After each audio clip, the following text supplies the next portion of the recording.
बच्चों, आज कक्षा 12वीं फिजिक्स के अध्याय 9 किरण प्रकाशिकी एवं प्रकाशिक यंत्र ray optics and optical instruments में हम समतल दर्पण से प्रकाश का परावर्तन यानी कि reflection of light from plane mirror के बारे में अध्ययन करेंगे। और साथ ही साथ एक रिक्वेस्ट भी है कि वीडियो को लाइक एवं सब्सक्राइब अवश्य कर दीजिएगा। तो समतल दर्पण से प्रकाश का परावर्तन के बारे में अध्ययन करने से पहले हम ये जान लें कि समतल दर्पण होता क्या है। तो समतल दर्पण को समझने के लिए हम एक वृत्त की सहायता से समझने की कोशिश करेंगे। तो मान लीजिए कि यहाँ एक वृत्त है जिसकी त्रिज्या मान लीजिए स्मॉल आर है। तो यहाँ पर एक त्रिज्या और खींच लेते हैं, मान लीजिए ये त्रिज्या है। तो हम देख रहे हैं कि इस त्रिज्या इन दोनों त्रिज्याओं के बीच यहाँ जो कर्व है या घुमाव है, एक बड़े वृत्त की त्रिज्याओं के बीच की अपेक्षा इनका कर्व या घुमाव क्या है, इनकी अपेक्षा कम है। और इससे बड़ी त्रिज्या का अगर हम वृत्त खींच दें तो देखेंगे इन दोनों त्रिज्याओं के बीच जो यहाँ घुमाव या कर्व है वो इन दोनों की अपेक्षा क्या है, कम है। तो ये कह सकते हैं कि जैसे जैसे त्रिज्या वृत्त की बढ़ती जाएगी, दो त्रिज्याओं के बीच उनका घुमाव या कर्व कम होता चला जाएगा। इस आधार पर हम कह सकते हैं कि अगर त्रिज्या हमारी अनंत की तरफ बढ़ रही है तो ये जो कर्व है धीरे धीरे क्या होगा, एक कर्व था वो एक सीधी रेखा जैसा हो जाएगा। तो ये सीधी रेखा कब हो गया कि जब इस वृत्त की त्रिज्या क्या हो गई, अनंत हो गई। उसी तरह अगर हम ये कल्पना करें कि कोई खोखला गोला है, क्या है, कोई खोखला गोला है और उस खोखले गोले की त्रिज्या अनंत कर दें तो उसका वक्रपृष्ठ क्या हो जाएगा। जैसे यहाँ पर ये सीधी रेखा हो गया, उसी तरह जो वक्रपृष्ठ था गोले का क्या हो जाएगा, एकदम प्लेन हो जाएगा, यानी कि समतल हो जाएगा। तो समतल हो जाएगा कब, जब खोखले गोले की त्रिज्या क्या हो जाएगी, अनंत हो जाएगी। ये कह सकते हैं कि उस समय जो उसकी वक्रता थी वो क्या हो जाएगी, शून्य हो जाएगी, यानी कि कोई वक्रता उसमें नहीं रह जाएगा। तो उस कंडीशन में जो दर्पण बनेगा यहाँ पर वो क्या हो जाएगा, समतल दर्पण। इस आधार पर हम कह सकते हैं कि समतल दर्पण वह दर्पण है जिसकी वक्रता शून्य होती है और त्रिज्या क्या होती है, अनंत होती है। ऐसे दर्पण को हम समतल दर्पण कहते हैं।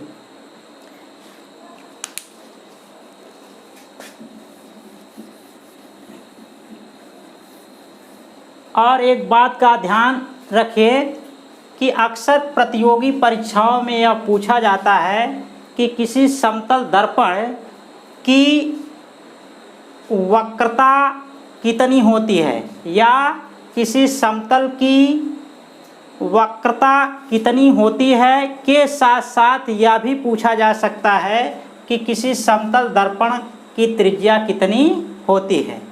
तो अभी अभी हमने देखा कि किसी समतल दर्पण की जो वक्रता होती है वो क्या होती है, शून्य होती है और उसकी त्रिज्या क्या होती है, अनंत होती है। इस आधार पर हम कह सकते हैं यहाँ नोट लिख लीजिए।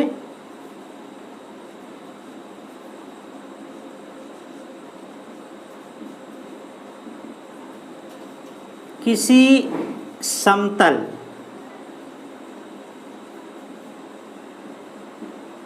दर्पण की त्रिज्या अनंत एवं वक्रता शून्य होती है। अब देखिए वक्रता त्रिज्या और वक्रता में क्या संबंध होता है। अगर किसी खोखले गोले की त्रिज्या मान लें कि कैपिटल R है और उसकी वक्रता त्रिज्या मान लेते हैं रो है, इसको रो पढ़ते हैं, तो जो वक्रता त्रिज्या में संबंध होता है वो ये है कि रो बराबर यानी कि वक्रता बराबर 1/कैपिटल R।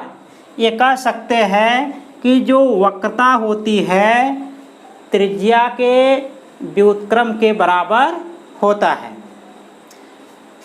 अब देखिए अगर हम यहाँ त्रिज्या को अनंत रख दें तो वक्रता कितनी आ जाएगी, 0 आ जाएगी।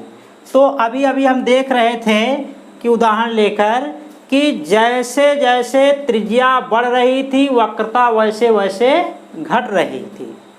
तो अगर इस प्रकार का संबंध उसमें है कि एक घटे दूसरा बढ़े या दूसरा बढ़े एक घटे, तो उसको कहते हैं एक दूसरे के क्या हैं, व्युत्क्रम हैं। इसीलिए लिखा गया है रो बराबर 1/R।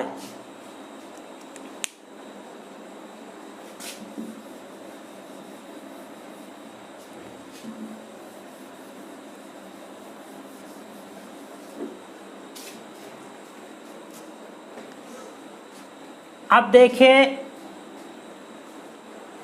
समतल दर्पण से प्रकाश का परावर्तन को समझाने के लिए यहाँ पर एक फिगर बनाया गया है।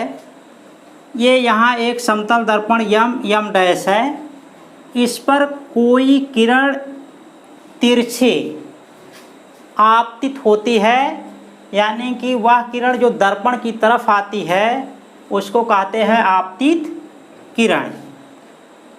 उसके बाद ये देखिए तल से टकराने के बाद वापस लौट जाती है।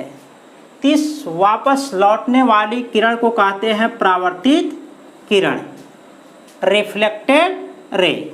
उसी तरह आपतित किरण को कहेंगे इंसिडेंट रे।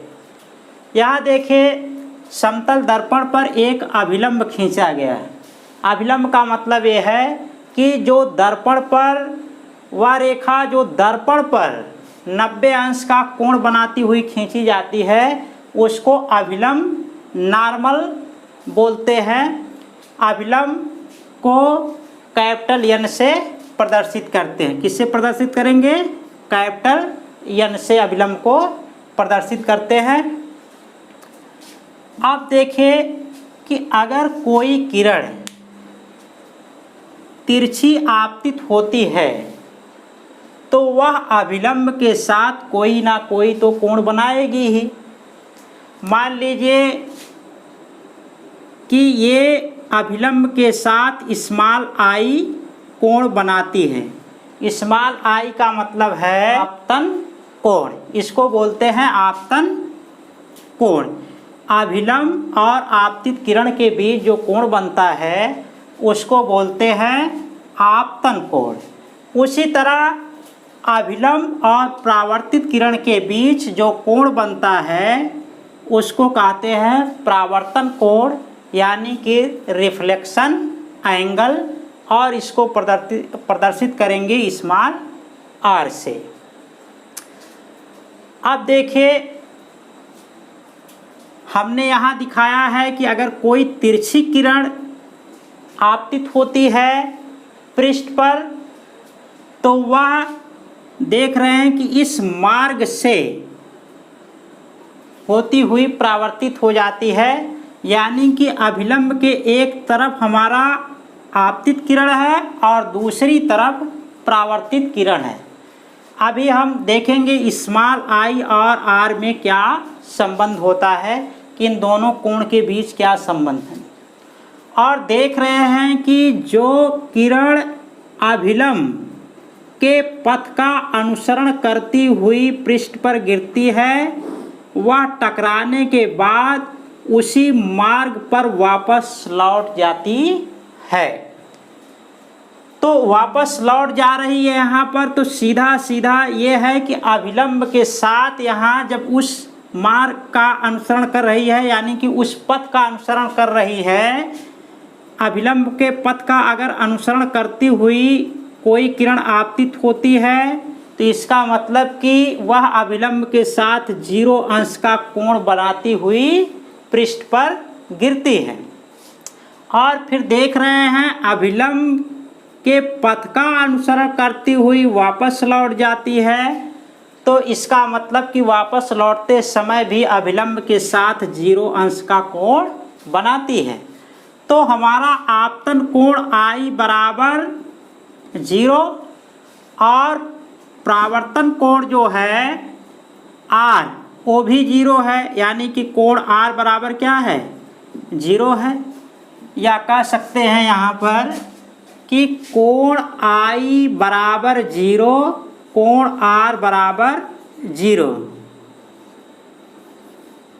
कोण I बराबर 0 एवं कोण R बराबर 0।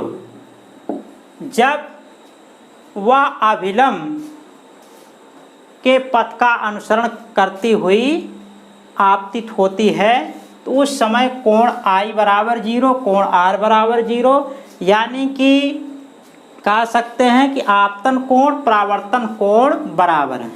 तो इस आधार पर हम निष्कर्ष निकाल सकते हैं कि अगर कोई किरण अभिलंब के साथ जितने कोण के साथ आपतित होती है ठीक उतने कोण के साथ क्या होती है परावर्तित हो जाती है।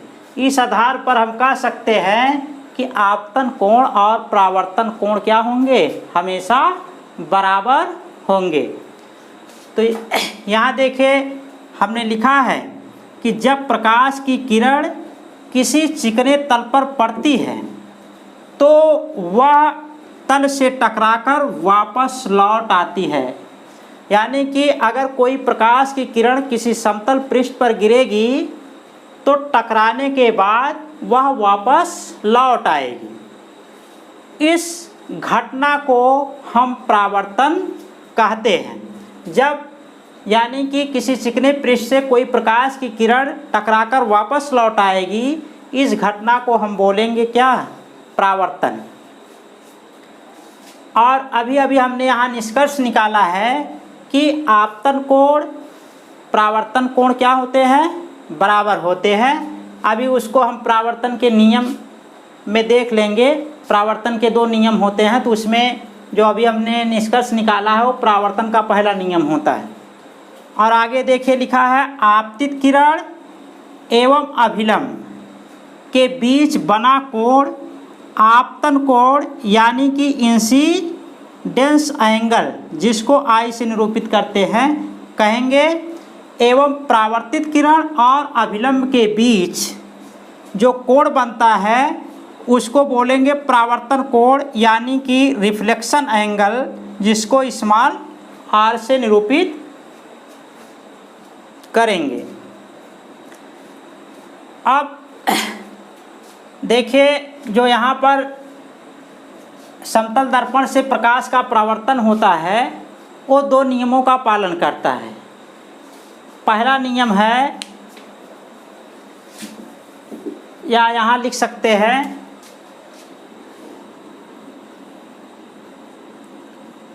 परावर्तन के नियम। पहला नियम होता है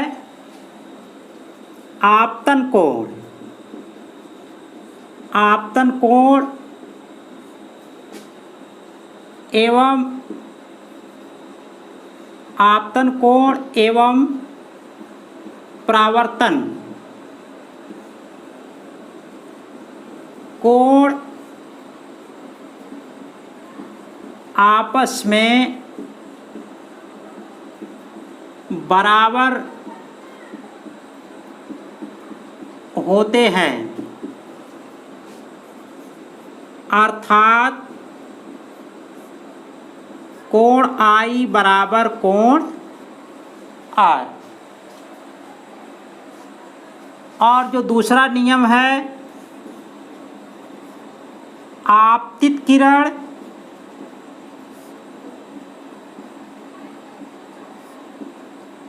अभिलंब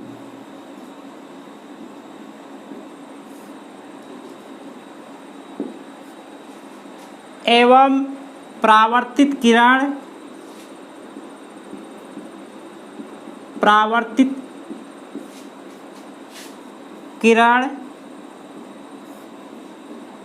एक ही तल में एवं एक ही बिंदु पर मिलते हैं। कहने का आशय यह है कि जो आपतित किरण यहाँ पर है अभिलंब, और परावर्तित किरण हमेशा एक ही तल पर होंगे, अलग अलग तल पर नहीं होंगे, तीनों एक तल पर होंगे। जैसे ये जो तीनों यानी कि आपतित किरण, परावर्तित किरण और अभिलंब खींचे गए हैं, ये देखिए हमारे व्हाइट बोर्ड पर ही हैं, किसी दूसरे तल पर नहीं गए हैं, हमेशा ये किस पर है, यानी कि हमारे व्हाइट बोर्ड पर ही बने हुए हैं। और साथ साथ ये भी है कि तीनों एक ही बिंदु पर मिलेंगे, यानी कि अलग अलग बिंदु पर नहीं होंगे, ये एक ही बिंदु पर आकर मिलेंगे। यहाँ पर देख रहे हैं दर्पण के P पॉइंट पर तीनों मिले हुए। ऐसा नहीं है कि जो हमारा व्हाइट बोर्ड है इस पर अगर हम एक दर्पण ले लें तो हमारा आपतित किरण यहाँ है, परावर्तित किरण इस पॉइंट से जा रहा है और अभिलंब हमारा इस पॉइंट पर, ये पॉइंट अलग अलग नहीं होंगे बल्कि क्या होंगे, एक ही पॉइंट पर आकर ये मिलेंगे।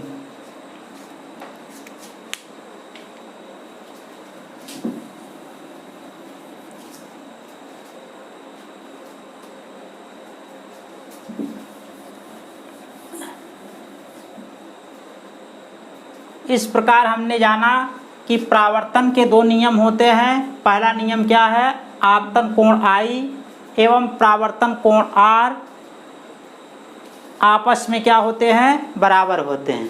और दूसरा नियम यह है कि आपतित किरण, परावर्तित किरण और अभिलंब तीनों एक ही तल में एवं एक बिंदु पर मिलते हैं। और एक बात नोट कर लीजिए कि हमेशा अगर कोई किरण अभिलंब के पथ का अनुसरण करती हुई तल पर गिरती है तो ठीक वह उसी मार्ग से वापस लौटेगी, क्योंकि परावर्तन का नियम कहता है कि हमेशा आपतन कोण और परावर्तन कोण बराबर होते हैं।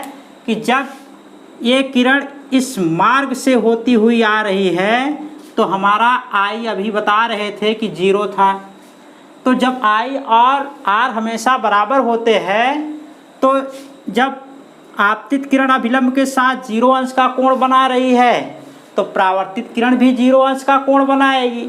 इसका अर्थ ये हुआ कि परावर्तित कोण भी अभिलंब के पथ का अनुसरण करती हुई वापस लौट जाएंगे। ठीक है, अगला लेक्चर हमारे अगले वीडियो के साथ होगा।